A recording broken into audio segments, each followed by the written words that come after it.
Hello बच्चों, let's read the question. In the following questions, a statement of assertion A is followed by statement of reason. First, if both assertion and reason are true and the reason is the correct explanation of the assertion, then mark first. Second, if both assertion and reason are true but the reason is not the correct explanation of the assertion, then mark 2. If assertion is true statement but reason is false, then mark 3. And fourth one is if both assertion and reason are false statement, then mark 4th. Here assertion is spring balances show wrong readings after they have been used for a long time, and reason is spring in balance temporary losses elasticity due to the repeated alternating reforming force. Now to answer this question, first we will discuss here the key concept, and here the key concept is elasticity limit. तो सबसे पहले अगर हम यहाँ पे according to the question देखें तो it is saying in assertion part spring balances show wrong readings after they have been used for a long time. तो सबसे पहले हम यहाँ पे स्ट्रेस और स्ट्रेन के रिलेशन को अंडरस्टैंड करते हैं. तो वी नो दैट हमारे पास यहाँ पे कोई भी जो मटेरियल होता है, अगर हम उस पर एक्सटर्नल फोर्स लगाते हैं फॉर अ स्मॉल टाइम, तो उस केस में हमारे पास जो मटेरियल के मॉलिक्यूल्स होते हैं वो अपनी पोजीशन को यहाँ पे रीगेन करने की कोशिश करते हैं. तो यहाँ पे अगर हम देखें एक पर्टिकुलर टाइम तक जो हमारे पास स्ट्रेस और स्ट्रेन का कर्व बनता है that is a straight line.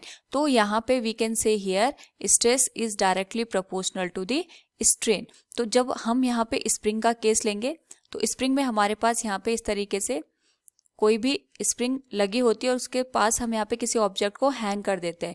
तो हैंग करने की वजह से इस पे डाउनवर्ड डायरेक्शन में फोर्स लगेगा mg, और यहाँ पे स्प्रिंग में रीस्टोरिंग फोर्स लगता है.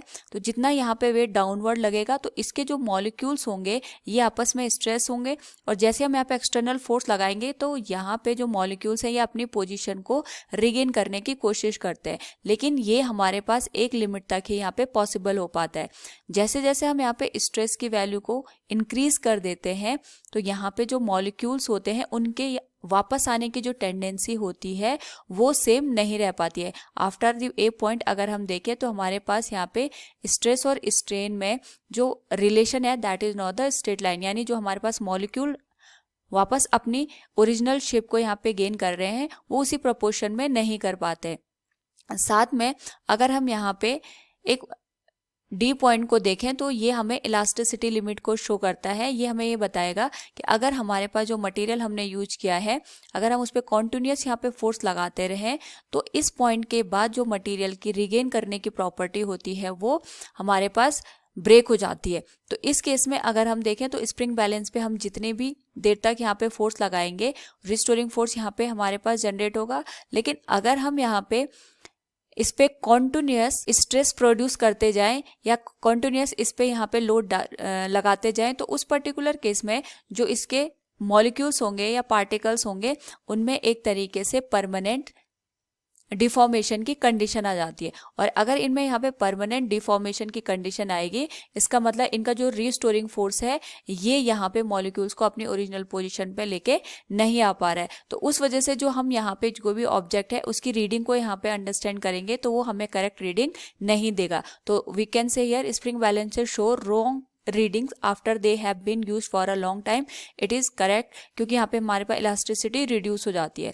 Spring balances temporary losses elasticity due to repeated alternating deforming force. तो हमने यहाँ पे अभी देखा तो इस इलास्टिसिटी का मतलब ही होता है कोई भी जो मटेरियल है उस पर हम यहाँ पे एक्सटर्नल फोर्स लगा रहे हैं तो उसमें एक्सटर्नल फोर्स लगा के जो मटेरियल के मॉलिक्यूल्स हैं उनमें रिगेन करने की कितनी यहाँ पे कैपेसिटी है. तो जितनी ज़्यादा यहाँ पे जल्दी अपने आप को रिगेन करने की कैपेसिटी मॉलिक्यूल्स के अंदर होती है हम कहते हैं हमारा मटेरियल उतने अच्छी इलास्टिसिटी को शो कर रहा है.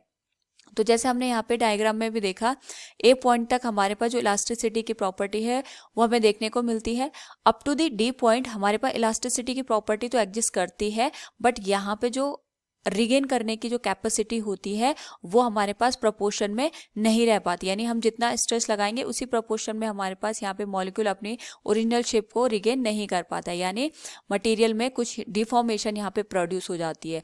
So from the given question जो रीजन पार्ट है spring in spring balances temporary losses elasticity due to repeated alternating deforming source, it is also correct. और ये हमारे पास यहाँ पे assertion को explain भी कर रहा है. So we can say here both assertion and reason are true and the reason is the correct explanation of the assertion. Then mark 1.